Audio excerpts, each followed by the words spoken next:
Oi, o audiobook vai começar. Se você quiser apoiar esse projeto, acesse www.apoia.se/Carlos Eduardo Valente, tudo junto. A partir de R$5, você pode nos ajudar a trazer sempre mais um conteúdo de qualidade. Espero que vocês gostem do que vão ouvir. Muito obrigado.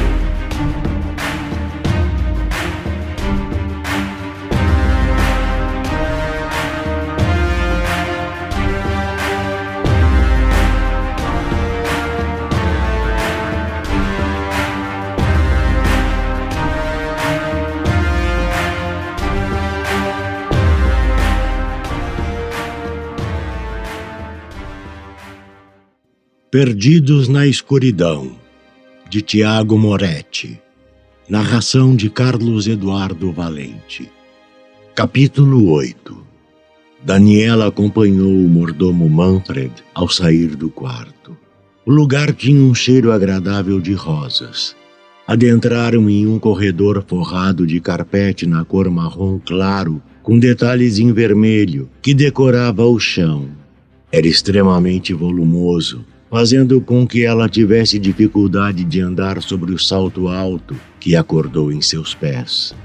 As paredes estavam extremamente limpas e recém-pintadas em cor pastel, que dava um tom de sobriedade ao local.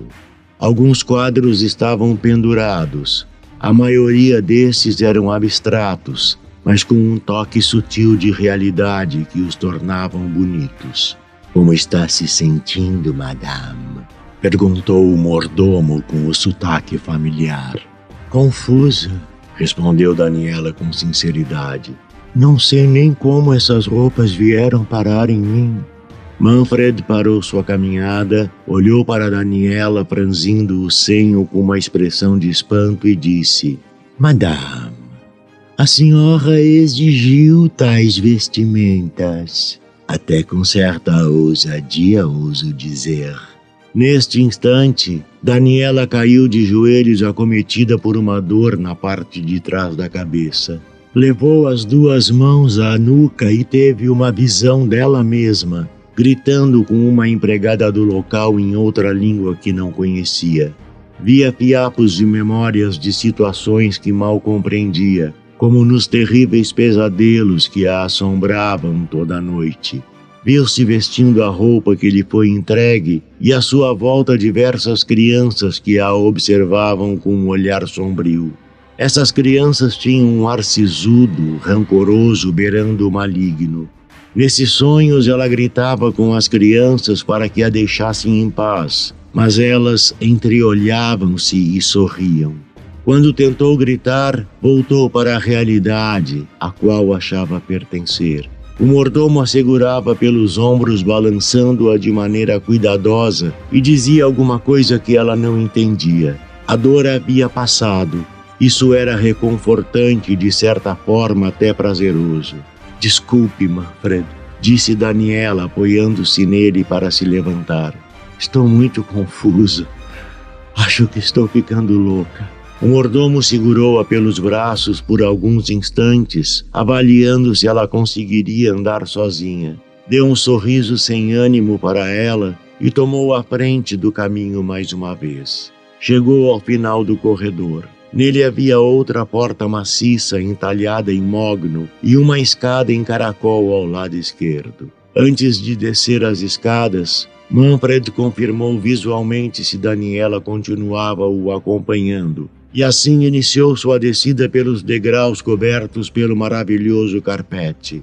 Estranhamente, Daniela se sentia em casa, mas enquanto seguia Manfred, lembrava de Gabriel com uma estranha saudade. Saudade de alguém que já tinha partido. Tinha medo de se perguntar quem realmente era, o que sentia por Gabriel, quanto tempo estava ali e por que achava que aquele local era sua casa.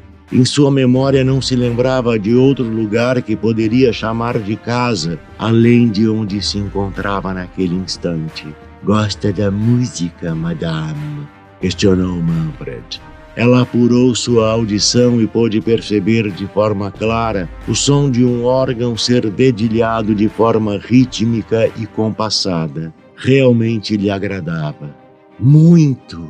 Disse ela emocionada ao ouvir, juntamente com o dedilhar do órgão, um coro de vozes acompanhando a melodia com uma harmonia magistral. Ao final da escada, a música já estava alta. Olhou à sua volta e estagnou. Havia dezenas de pessoas preenchendo o salão, e todas elas vestiam máscaras venezianas, de baile à fantasia, e pareciam esperar pela descida de Daniela, que ao pisar no primeiro degrau, fez com que todos parassem o que estavam fazendo para observá-la. O salão tinha o piso de madeira claro, liso, e estava lustrado como um espelho. Alguns sofás luxuosos acomodavam os convidados que, sem exceção, seguravam taças de vinho tinto e sorriam. Na parede, ao fundo, percebeu a origem da música marcante e bela que preenchia o ambiente. Um órgão de aparência familiar era tocado por um elegante homem vestido de fraque e cartola de cano curto. Ao lado do órgão, um pequeno coral de adolescentes vestidos de branco cantava uma canção triste e compassada em outra língua, e acima deles um belo lustre de cristais iluminava o local. Essa canção, disse Manfred, fala sobre um homem que se perdeu ao sair de casa, completou Daniela. Sua família estava faminta no rigoroso inverno e ele saiu para procurar comida. Passou tempo demais fora de casa, se perdeu, chorou e lutou contra a neve nas montanhas, e quando conseguiu a caça, procurou o rumo de casa por muitos dias, e quando encontrou, sua família havia morrido de fome, completou Manfred com um ar sombrio. Sim, disse Daniela, ainda se perguntando como conseguia entender tal canção em outra língua. Ainda assim descia a escada lentamente, encarando cada convidado, e todos lhe retribuíam um olhar com malícia e alegria genuína. Quando tocou o piso de madeira no final da escada, a música parou, ecoando um silêncio agradável no local. Dessa maneira, o músico bem vestido, com seu fraque e cartola, se levantou e todos no ambiente, inclusive Daniela, bateram palmas. Ele agradeceu e virou-se olhando diretamente nos olhos da dama, que mais uma vez sentiu uma dor em sua nuca, mas apoiando-se no corrimão do fim da escada, manteve-se em pé. Sua boca abriu como impressionada por algo e seus olhos encheram-se de lágrimas. Via Andrassi, um sujeito de quem se gosta à primeira vista. Tinha cabelos encaracolados e louros como ouro velho, até a altura dos ombros. E sobre seus belos cabelos, usava uma cartola preta com detalhes em bordô. Vestia um fraque com os mesmos detalhes na cor avermelhada. Tinha um sorriso branco, aberto e sincero. Não possuía barba e seus olhos brilhavam em um tom verde esmeralda, o que lhe conferia um ar angelical. Finalmente! Exclamou ele com voz divertida. Finalmente Silésia está desperta! Todos aplaudiram e gritaram vivas. Daniela sabia que aquele era Andrassi, o conhecia de seus sonhos e pesadelos. Começava a achar que as lembranças que tinha de Gabriel e sua vida cotidiana eram um sonho e que sua realidade era ali. Vivia naquela casa, conhecia cada corredor da mansão e que a vida que carregava em seu ventre pertencia a seu marido, Andrassi. Todos os presentes na cerimônia fizeram questão de ir cumprimentar Daniela, que de braços dados com Andrassi retribuía cada elogio com um sorriso seguido de algum gracejo. Apenas uma mulher de aparência mais severa e feição dura a observava com olhos frios, demonstrando sua clara insatisfação por estar no mesmo ambiente que Daniela. Querida, disse Andrassi, sei que nesse momento você deve estar confusa e talvez com medo, mas eu vou ajudá-la a retornar sua rotina. Teremos nosso bebê e te farei a pessoa mais feliz do mundo, como prometi no dia de nossa união. Enquanto olhava nos olhos verdes de Andrassi e sentia de perto o hálito mentolado cheirando a bebida alcoólica, sua mente viajava buscando esta lembrança. Foi quando se viu em um altar estranho, em uma igreja estranha com muitos convidados, vestida como uma rainha, e Andrassi lhe jurando amor eterno, enquanto adornava seu dedo anelar com uma aliança dourada, rodeada por um rubi vermelho vivo. Acordou mais uma vez de seus devaneios, quando outra garrafa espumante foi aberta e os convidados aplaudiram o feito. Está na hora de voltar a descansar, disse Andrassi sem tirar o sorriso sincero da face. Andrassi esquivara-se dos convidados de maneira sóbria e divertida, enquanto dava-se de apoio a Daniela para subir as escadas. De volta ao luxuoso quarto, ela sentou-se na cama esticando suas pernas e apoiou as palmas das mãos na face, fechando os olhos por alguns instantes, tentando compreender a situação. Sentiu um peso a mais na cama. Andrassi havia sentado ao seu lado e acariciava seus cabelos com um amor paternal. Estou muito feliz de você estar bem, disse Andrassi com uma voz embargada de choro. Daniela afastou as mãos do rosto e olhou dentro dos olhos que estavam avermelhados por estar chorando. Sentia confiança naquele homem. Seus olhos choravam de felicidade genuína. Desculpe, suspirou Daniela. Mas eu estou confusa. Eu sei que você é meu marido, que esta é minha casa. Sei meu nome e nada mais. Sinto um vazio doloroso dentro de mim. Você precisa saber a verdade, disse Andrassi, se esforçando para conter o choro. Nós passamos por uma experiência terrível, traumática e dolorosa. Não sei se é a hora de tocar no assunto. Falou enxugando as lágrimas que corriam o peito no leito de rio. Por favor, suplicou ela.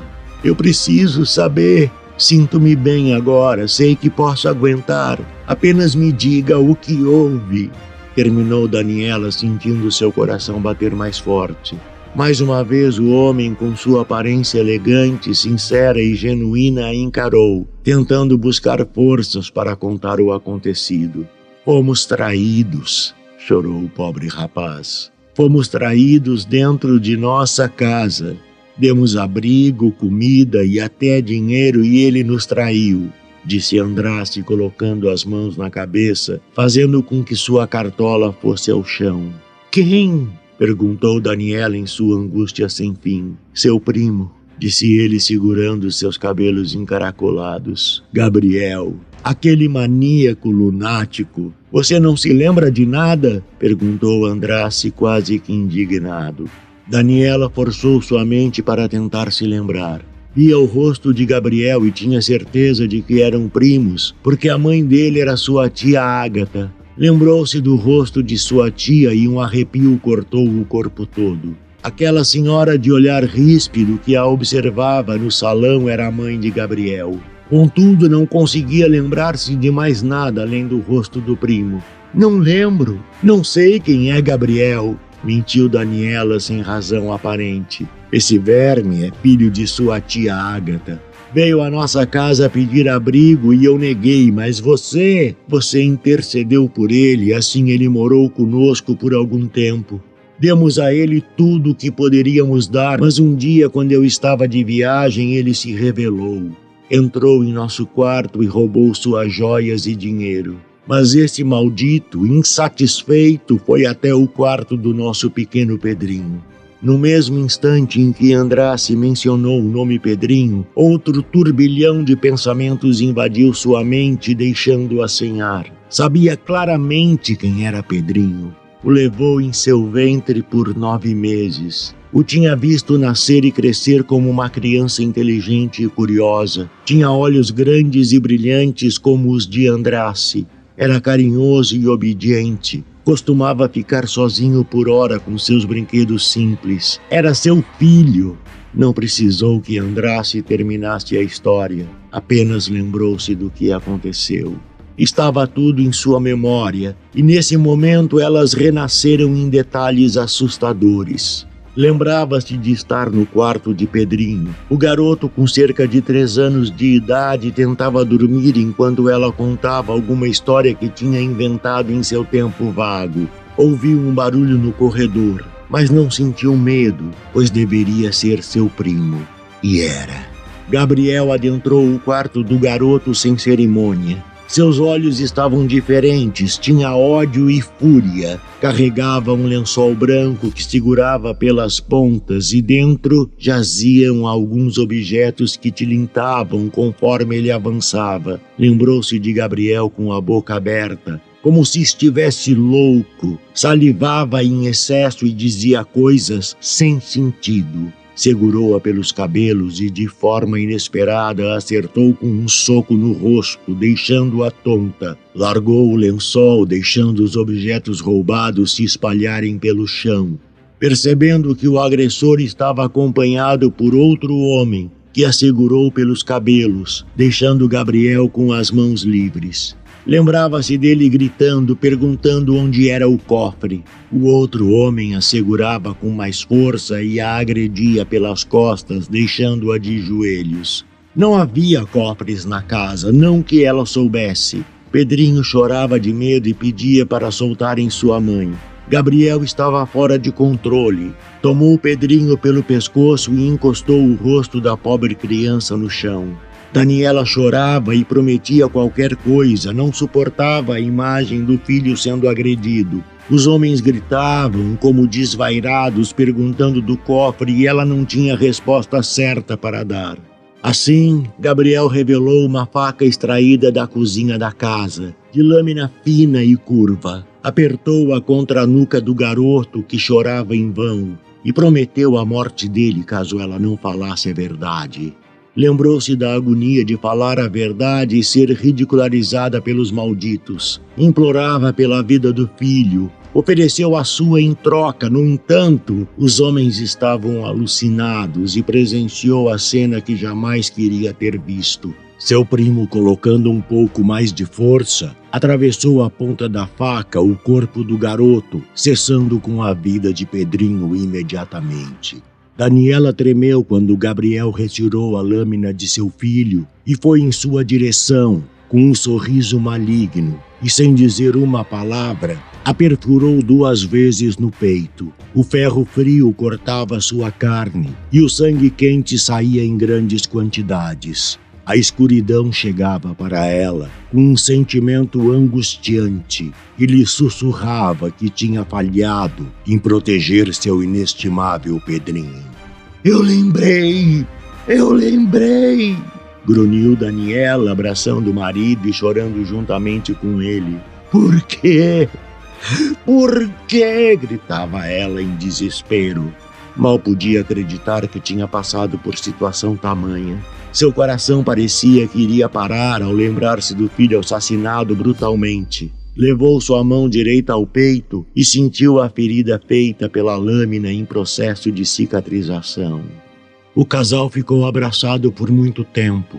Choraram, amaldiçoaram Gabriel, rezaram por Pedrinho, agradeceram por Daniela e a criança que carregava no ventre estarem bem apesar de toda a situação, até que Manfred bateu na porta e adentrou trazendo um copo de vidro.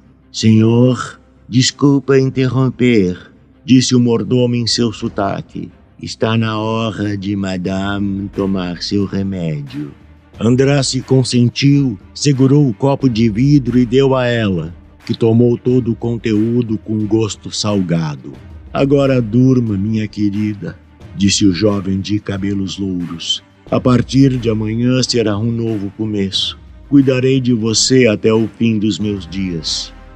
Dessa forma, Daniela sentiu-se sonolenta. Estava triste pela sequência de acontecimentos ruins que lembrara. Sentia um ódio indescritível de seu primo, ainda mais por ter conseguido fugir sem deixar rastros, mas ao mesmo tempo sentia-se melhor por entender com clareza a qual mundo pertencia e ter certeza em quem podia depositar sua confiança. Assim fechou os olhos e dormiu profundamente. Andrácia a observou enquanto escorregava para um sonho tranquilo, devido ao efeito do remédio. Apanhou sua cartola no chão, limpou com um tapa e colocou de volta em sua cabeça. Olhou para Manfred e sorriu de forma maliciosa e satisfeita. Saiu do quarto seguido pelo mordomo que apagou as luzes, desceu a escada constatando que a maioria dos convidados já tinham ido embora. Procurou por Agatha e achou a senhora de olhar rancoroso no maior sofá, bebericando uma pequena taça de espumante. Dirigiu-se a ela, apanhou uma taça de vinho que jazia na mesa e sentou-se ao seu lado. Como foi? Perguntou a senhora com sua voz rouca e arranhada. Como foi? Disse Andrácia de maneira indignada. Minha esposa acabou de lembrar que perdeu seu filho e foi esfaqueada por um covarde insano. Completou Andrácia com um estranho sorriso. Agatha deu uma divertida gargalhada, como se estivesse ouvindo a piada mais engraçada de todos os tempos. Depois parou de rir para tossir dolorosamente, amenizando um pouco a rouquidão de sua voz. Andrácia, você é um cretino tão perspicaz e tão maldito. Mas se minha filha não fosse casada com você, eu seria. Disse ela em tom divertido. O rapaz gargalhou demoradamente e antes de responder tomou metade do cálice de vinho. Aliás, disse ele, para todos os efeitos, ela não é sua filha. Você é tia dela, mãe do Gabriel, que é tão cruel a ponto de assassinar uma criança e estuprar a prima para saber onde fica o cofre. Dessa forma, os dois riram com prazer genuíno. Lágrimas saíam de seus olhos de tanto rir. Essa sua magia, disse Agatha, é um brinquedo perigoso, meu garoto. Cuide para que tudo saia bem. Eu preciso voltar para os meus afazeres, completou com sua voz rouca. Assim a senhora, com seu olhar frio, levantou-se, sorriu para Andrácia e subiu as escadas que a levavam ao andar superior. Andrácia, ainda com meia taça de vinho na mão, sorria de maneira aberta. Seu herdeiro estava vindo ao mundo. Sua mulher estava domada. Precisava apenas esmagar seu inimigo. Tinha a certeza que teria uma visita de Gabriel em breve e sorriu com a perspectiva de seus planos. Com outro gole terminou seu cálice de vinho e subiu-se para deitar-se ao lado de sua esposa.